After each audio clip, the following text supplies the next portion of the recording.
The Garden Report is brought to you by FanDuel, the exclusive wagering partner of the CLNS Media Network. Hey, Brian Manning here. Welcome back to Wells Fargo Center. Another segment off the Celtics 106-103 loss to the Sixers, and talk about the bench again. Now, a night where they score 16 points, keeps them among the bottom ranking teams in bench scoring. You're relying on the Celtics starters to score 100 points to bolster them into the 110s, 120s here, and they finished this one with 103 on some off nights by Tatum, Brown, and Sam Hauser. Really the only scoring you get off the bench in this one, 13 points. The third straight game where Peyton Pritchard scored 0, and Al Horford only hit 1-3 in his bench minutes here, despite some good defense from him. You're going to have to try some things, I think, now if you're Joe Mazzulla. And he did to start the Minnesota game, but never got back to that. Shvi Mihailuk appeared. O'Shea Brissett certainly started the year in the energy role, and I did talk to him at shoot-around today. He received a second straight DNP, coach's decision here. He injured his left hand, sprained it, going for a rebound in Brooklyn, and had an MRI, came back negative, and he was active for these last 2 games. So not injury-related on that front. They get away from Brissett over these last 2 games, but they don't try Lamar Stevens in that role. They continue to rely on Pritchard, Hauser, Cornette, which I understand, especially for the shooters. You don't want to get away from them off some bad shooting nights, but are they giving you spacing? Are they giving you defense? Are they giving you playmaking? I think the answer is no across the board for pretty much all 3 of them in their bad spurts here.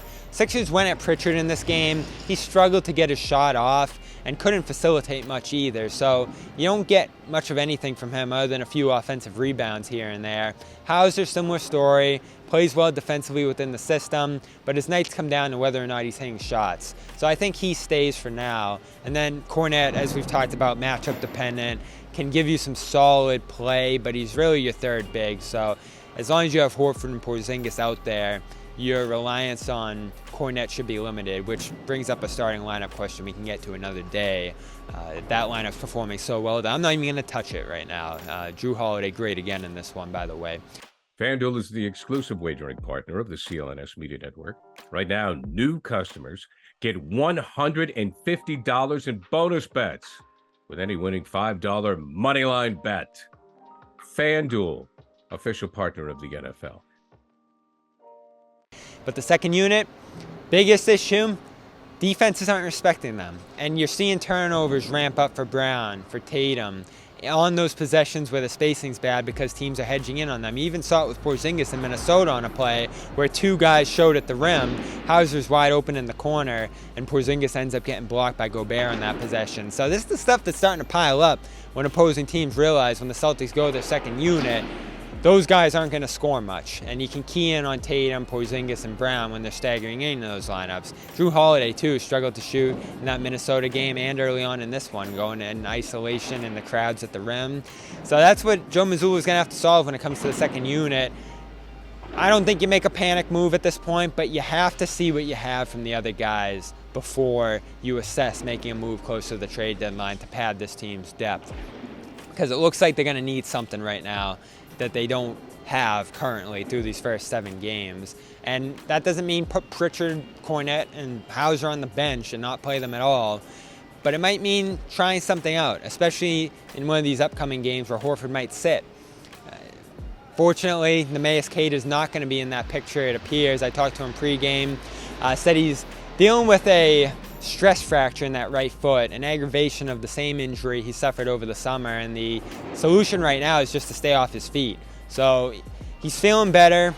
He's hoping he can be back soon, and the fact that he traveled on this trip is a positive sign for him, but doesn't appear after he has to ramp up, get into the mix, and adjust to playing with some of these guys that he's going to be able to solve any sort of center depth issue you look at here in the near future anyway, which is a bummer because he did have a big preseason and generated some momentum coming into this season.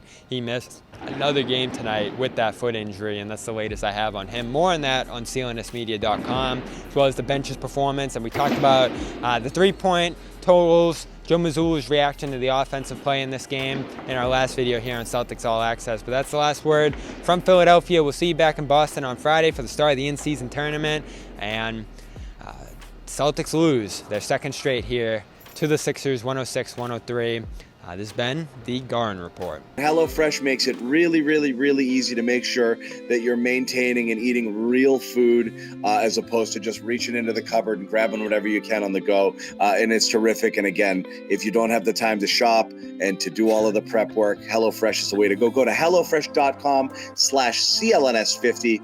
That's HelloFresh.com/CLNS50. Use the code CLNS50, 50% off plus free shipping. It's a really good deal. Once again, America's #1 meal kit.